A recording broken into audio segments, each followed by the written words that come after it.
Safety would be maybe in the 4th, but it just or the 5th. I think they have 2 5ths. So it just depends. I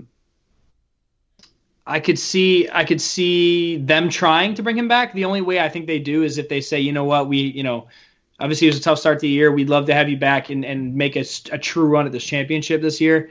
Because they were able to do it this year. They can do it again, but they can convince him to a 1-year deal, maybe.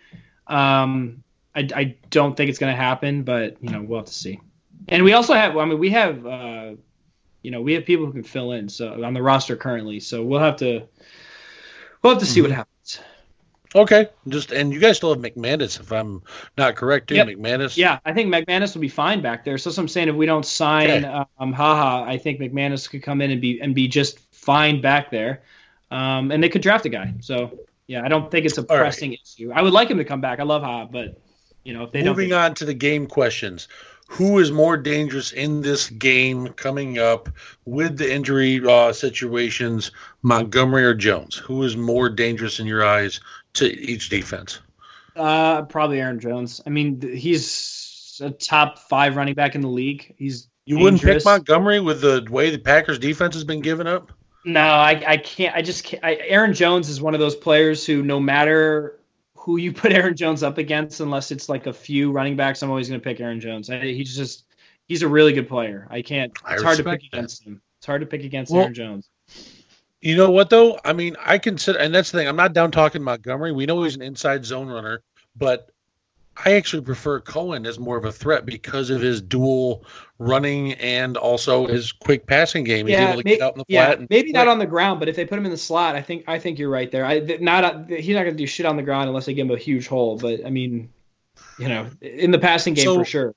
Side note: with Gabriel kind of having an iffy season this year, especially with injuries, do you think they'll let him go and possibly move Cohen as like the X receiver to move, or X running back to go slide out in the slot next year in the offense? Next year, maybe. Yeah. Taylor's not. I don't think Taylor Gabriel's going to come back. It depends. We have so many. We're deep at wide receiver, so I actually think it's Anthony Miller and then Javon Wims, and then they'll have Riley Ridley there as well. Yeah. But so I mean, it depends. They can do a lot of things with Tariq Cohen, and I think they're going to figure it out over the offseason. Maybe do a little bit more, but I think I was thinking of the Tyreek Hill kind of factor, that little speed gadget guy. They're trying to do that with him, and it works. But like, he's more of a running back. You can't put him in the wide receiver position. It's just not what he's used to. It'll take time to develop. So it's a different situation. Do you think he's the odd man out then in the running back room because of what they're trying to do with Montgomery? Oh, no. I think he's a fine complement to Montgomery. I don't think they're going to touch that running back room this offseason. Well, since both Chicago and Green Bay's tight end rooms have not been tearing it up this year, who is a bigger threat, J.P. Holtz or Jimmy Graham? I'm gonna go J.P. Holtz. I like J.P. Holtz. I had to pick two. I know. I'm confident in the Bears. Been lackluster lately. I'm confident in the Bears' ability to cover tight ends. I think J.P. Holtz is the guy for sure that has that upside there, just because Nagy schemes for J.P. Holtz, and it's cool to see it. Cool to see it happen. Nagy went to him like 3 times. Likes him too. He always looks for him right away. Yeah, he does. So he's become a consistent target there for Mitch, and I like J.P. Holtz, and then when he's out, it's Jesper Horsted. So I like both those guys. Okay, dual question here. So between Mitch and Rodgers, one, who has more touchdowns, Mitch or Rodgers, for the game? Rodgers. You got to the last letter until you had to think about that. Man. Yeah, I don't know, man. I mean, that's tough. I'll go Rodgers for now, but I mean, dude, I don't even know. The way Mitch is, like, I would confidently say Rodgers. That's why I asked it, because he's been on a streak. Now I don't know. I mean, I'm going to have to stick with my team. I got to go Mitch. I have to. I'm sorry. I have to. Now, interceptions. Interceptions and fumbles. Who has more, Rodgers or Mitch? Rodgers. I really think Rodgers. Mitch, I mean, I know Mitch has looked bad, but like, besides maybe one horrible pick a game, that he doesn't throw picks, and it's really interceptions. Yeah, he tucks it down, just takes the hit. Yeah. So I mean, I think if there's multiple in the game, fumbles too. Fumbles, because Mitch does get fumbles. Kind of. Those dumb fumbles where he those random like Phillip Rivers fumbles where he just like loses them over his shoulder. Like it's not even knocked out of him. Like, it's so weird. No one touches him, he just throws it and it's gone. I'm like, yeah, I know, and you're like, where is it? And then it's behind him. But yeah, I don't know. I mean, we'll have to. I think Mitch is careful with the ball, which is a big reason why he has trouble going through his progressions. But I think as of late, he's starting to sling it. So you could see Mitch with more picks, but I'm going to take Rodgers on that one. The only reason I'm asking that because the first game, and I know it's a totally different matchup from the first week. I'm just going off of Kevin King dropped a dead pick right to him, and Savage did besides the Amos one. So that's why I'm asking is, do you think he comes back and he tries to play a little bit more risky because he's a little bit more loose? He's trying to fit it in tighter windows, and plus you got a guy like Allen Robinson who has one of the biggest catch radiuses in the damn league. Yeah, I mean, and that's the thing is like I was saying that at the end, like he is starting to sling it more downfield instead of those little 5-yard. Confidence goes up, risky goes up. Yeah. So of course you see that. I mean, I wouldn't be surprised if he throws a pick. I wouldn't be surprised if he doesn't throw any. But yeah, you could see 1 or 2 picks from him. And I mean, Rodgers doesn't throw many picks, so I don't even know with that one. I really don't. Both quarterbacks have been decent. The whole year. We know it's 2, Jay. The whole year. Jesus. Yeah, he only has 2, and they both came off his wide receiver's hands. He didn't throw them directly at all. Yeah, I can't believe that. That dude is something else. But yeah, I don't know. I go with Mitch then. I think Mitch maybe has 1. Rodgers probably has not. I mean, I can't I want to pick against Rodgers. So I want to. And pick we're not Rodgers trying to favor anything here either. It's just bringing up. Yeah, I just can't pick against. I can't pick against Rodgers and some of this shit. He's too good. Well, also too, going back into last year, even on that plateau fracture in his left knee, both of his interceptions came off Jimmy Graham's hands. So 4 total in 2 years have not been direct interceptions to where you see something like a Phillip Rivers a couple weeks ago where he just was that one to Eddie Jackson last year? Was that off hands? Yeah. So he hit it. Yeah, it went over his head, right? Off. Yeah, and then Eddie came up, got it, and I'm like, yeah, that was the clincher right there. Yep. Yeah, that was the one that clinched the game last year. But thankfully Jimmy has finally worked his hands out within 2 years of his high ass contract. Excuse me. One more over-under question on who gets it. Who gets more sacks? Is it Green Bay's pass rush or is it with Hicks back? Now, I'm putting Hicks in here thinking he's going to get reactivated tomorrow. Or Bears pass rush. It's got to be. I have to go with the Bears pass rush. Like, as good as Aaron has been against us, the last however many games, that pass rush has really eaten Rodgers alive. So I have to go. Do you think Mac wakes up? Because I know this season you guys have been kind of trying to hit that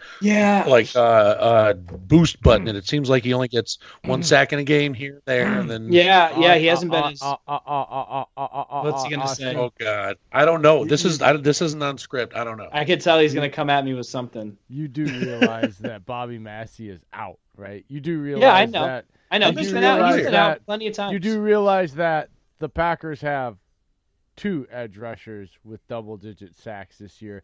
You do realize the Packers have 2 of the highest per-snap pressure edge rushers in the league. They have the most QB hits in the league. They are smoking the Bears in every pass rushing category there is out there, and you're missing your starting right tackle. How dare you, sir? I'm just saying. He's got to bag at least one question. We still have one of the best players in the NFL. So, I mean, I got to go with the guys, man. I got to go with the Bears. So, hey, I'm not surprised. You know what? You surprised me on the I know you took JP Holtz over Graham, which I would tell right too, because Holtz has been hot lately with that scheme. But I really, with the interceptions and touchdowns, you actually surprised me because Rodgers got released by the Cardinals. Yeah, I know. Yeah, I saw that. It up after this because the segment wasn't done, Jay. But yeah, no. So, damn, you threw me off my train tracks. But yeah, so Mitch or Rodgers with interception and touchdowns, you surprised me because Mitch has been on a streak lately. That's why I asked that. I mean, and plus, there's a funny stat I've seen, Austin. I don't know if you've seen it as well. Mitch is 5-0 in December. Is he really? Yep. It's crazy to think about that because why are you smiling when I said that? Why? Because it just he's more hope. He's 5-0 in December over the last 2 years. Obviously before that, but yeah, last year it's just funny because I'm talking about 18-19. Yeah, last year, and just real quick, obviously, I don't want to take too much time, but at the end of the game, at the end of the season, when I was looking at their schedule before the season started, I was like, yo, the Bears better be 9-3 or 8-4 by the time they get to this, because they literally this is such a hard stretch of 4 games, and they won all of them, and I was like, what the hell? And now this year, it's the same thing. I mean, this is the hardest stretch of 4 games in the NFL. I don't think with the team, unless, we're seeing things that we didn't know were going to happen. They could win and prove us all wrong, run out, and who knows. But, I'm just hope for the best. I'm probably going to tweet that. Because that's something that. By the way, you should tweet this out because you guys said this on your podcast. Mm-hmm. Something about, you weren't impressed. The Packers have had an easy schedule because they didn't finish first like the Bears. Try again. The Packers. I knew I shouldn't have said that. The Packers have played the most teams above 500. Are the only team in the league that have a winning record. They are 5-1 against winning record teams. Therefore, they have one of the toughest schedules played this season. They just happen to have played all their tough games in the first 11 weeks of the season, thus giving them an easy back end of the schedule. Shame on you again, Austin. Shame. I don't know, man. I still think. This Bears schedule is the hardest schedule we've seen in years for this team. But I know right when I said that, I was like, I really don't know where I could prove that as an actual factual thing. I couldn't. But I just went along with it. So it was whatever. But I listen. Yeah, that's awesome. That's awesome that you listen. Sometimes obviously you could tell. Sometimes I just wing it. But I still think the Bears have probably the toughest schedule on one of the toughest schedules in the NFL. But it's this NFC North division is one of the best in football for sure. It's it's every year it's just fun to watch this go. Yeah, the Lions are the Lions. What are you gonna do? God, it's like a stain. I'm sorry. It's like a stain on this division. Like, you have teams vying for playoff spots through this whole thing, and you had Detroit. Oh, shit. There's that ugly blue stain on the middle of this brand new carpet we just bought a week ago.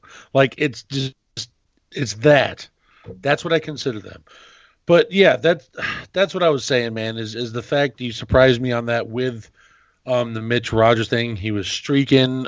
December, Mitch seems to get right. Maybe the confidence builds up at the right time for him. But no, you surprised me with that answer. But I'm glad you stuck to your guns and trying to take the Chicago pass rush. Also, too, I will mention Kenny Clark as a defensive tackle has, and I know he's probably going to be going up against Coward quite a bit. He has 2.5 sacks in the last 2 games. So he's finally healthy. He's 100% healthy finally, and it's showing. So you're getting pressure up the middle and the sides on that. I'm obviously going to take Green Bay's pass rush. Also, I'm not even worried about Lucas. I'm more worried about Leno because of the fact it's not just the pass rush. He's a holding machine, dude. Like, the penalties. Yeah, he's been better, but he's had some penalties against him. He's still a Pro Bowler from last year, so it's. I'm not knocking that. I'm just talking about that. No, I know. I'm saying from the beginning of the season, the horrible start of this offensive line, they really turned it around. So, Aaron Daniels being switched was big. Yeah, I didn't think it was gonna, but it actually was. Works. You took a top 10 center and switched him to guard, and made him relearn the whole new position again. I didn't get it. You're at an hour and 15 minutes, and this man needs to get a target. Sorry, man. I am sorry. We'll let you go. Tarjay. Gotta go do Sparrans, baby. Hey, you know what? That's husband life. We're used to it. Yeah. I'm going to go ahead and ask the final question. Who wins? Who's the MVP? And what's the final score? My fiance heard me. She's mad that I said I got to go run errands. We're going to Target. I know. They know. I want to go to Target. I said I want to go to Target. Tell her it's the last question. The last I got question. Austin in trouble. Oh, I'm good.